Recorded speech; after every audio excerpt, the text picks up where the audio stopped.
தற்போதைய அண்மைச் செய்தியை பார்த்துக் கொண்டிருக்கிறோம். கச்சத்தீவு விவகாரம் தொடர்பாக வெளியுறவுத்துறை அமைச்சர் புதிய விளக்கத்தை அளித்திருக்கிறார். கச்சத்தீவு விவகாரம் தொடர்பாக வெளியுறவுத்துறை அமைச்சர் ஜெய்சங்கர் புதிய விளக்கத்தை அளித்திருக்கக்கூடிய அந்த அண்மைச் செய்தியை பார்த்துக் கொண்டிருக்கிறோம்.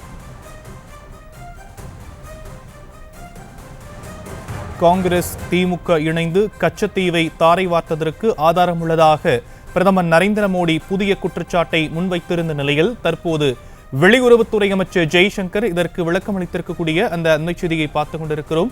கச்சத்தீவு விவகாரம் தொடர்பாக வெளியுறவுத்துறை அமைச்சர் ஜெய்சங்கர் விளக்கம் அளித்திருக்கக்கூடிய அண்மைச் செய்தி வெளியாகியிருக்கிறது.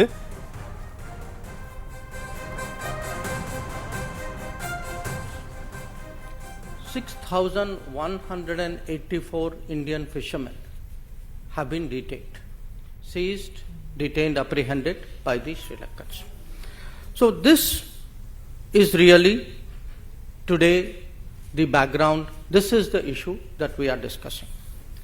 Now you can ask, why are we discussing it? And the answer is, in the last 5 years, in the Parliament, in the Consultative Committee, we have repeatedly, this issue, Katchatheevu issue and the fishermen's issue, has been repeatedly raised by various parties, by all parties, I would say. As I mentioned, in Parliament it has come up as Parliament question, it has come up in debates, it has been raised in the Consultative Committee, and in fact, Chief Minister of Tamil Nadu has written to me numerous times, and my record shows that to the current Chief Minister I have myself replied 21 times on this issue.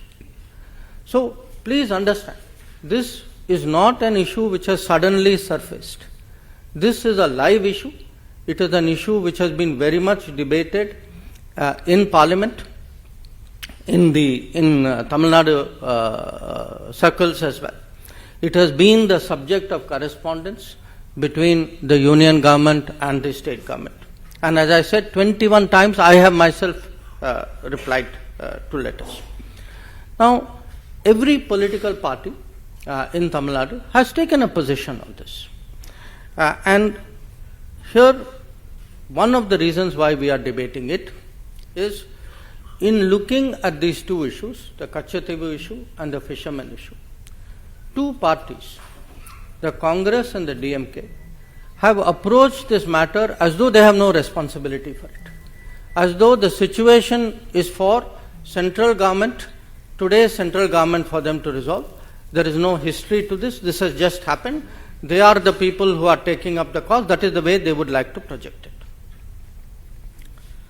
So the purpose of the press conference today, why I am talking to all of you, is we believe that the public has a right to know. The public has a right to know how did this situation come about. How was Katchatheevu, how was the 1974 agreement reached? How was Katchatheevu given away? How was the fishing issue handled? Because please understand, the fishing issue actually emanated from a 1976 agreement. So there are two agreements we are talking about.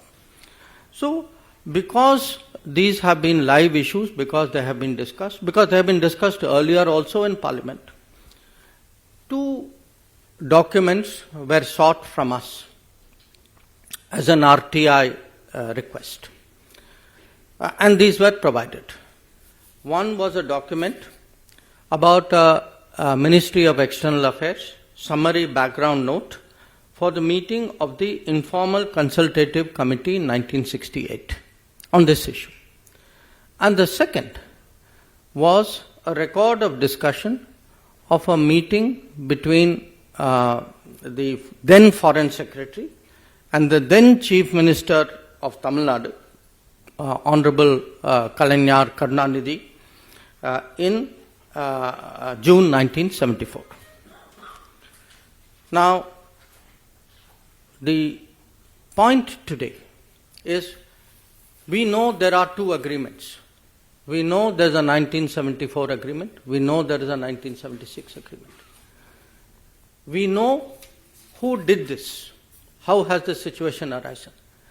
What we do not know is who hid this, who has been party to it, what has been concealed from the public, and we believe it is the right of the public today to know how did this situation come about. Now, with regard to the Katchatheevu issue itself, there have been claims and counterclaims. India had its arguments. Sri Lanka had its arguments. In fact, in one of the two documents, both documents actually, but one has more detail than the other, these claims have been spelt out in some detail. India's claim is mainly that the Katchatheevu island belonged to the Raja of Ramnath, and that he had it from the time that East India Company assigned it to him. It was part of his zamindari rights, and these rights also included fishery, and also that later on these rights moved from the Raja of Ramnath to the Madras government.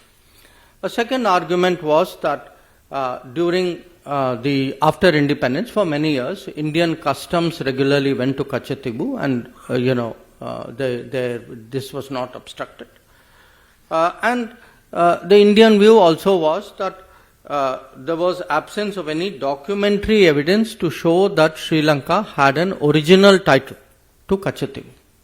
So these were largely the Indian arguments. The Sri Lankan argument, which also this document, which has been obtained under RTI, has released, was that according to them, they have records which go back to the 17th century, and that they also feel there were some conferences where which looked at their claim in a more positive manner. This is their claim. Now, what actually happened on Katchatheevu was, after both India and Sri Lanka became independent, there were issues between the military of the two countries about using this island. And that's how this issue actually came up as an issue between the governments. And from the 1960s, this issue picked up, and it was particularly discussed. There were many discussions, but I think the most important one was a discussion in 1974, few months before the Katchatheevu agreement was done, when the then Sri Lankan Prime Minister, Sirimavo Bandaranaike, came and met Indira Gandhi ji, who was then Prime Minister of India.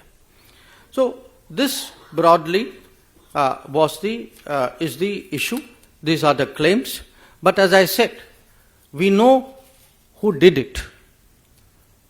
We are today looking and discussing who hid it. Now, in all of this, whenever there is a territorial dispute, it is natural that there is a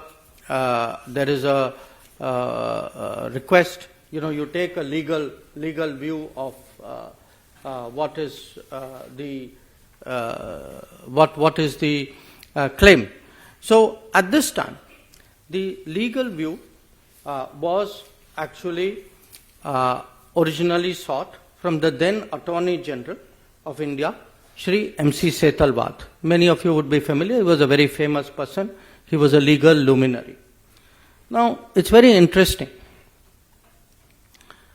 Shri Setalvad gave his legal opinion as the Attorney General in 1958. In that opinion, he says, the matter, and I'm reading from it, the matter is by no means clear or free from difficulty, but on the assessment of the whole evidence, it appears to me that the balance lies in favor of concluding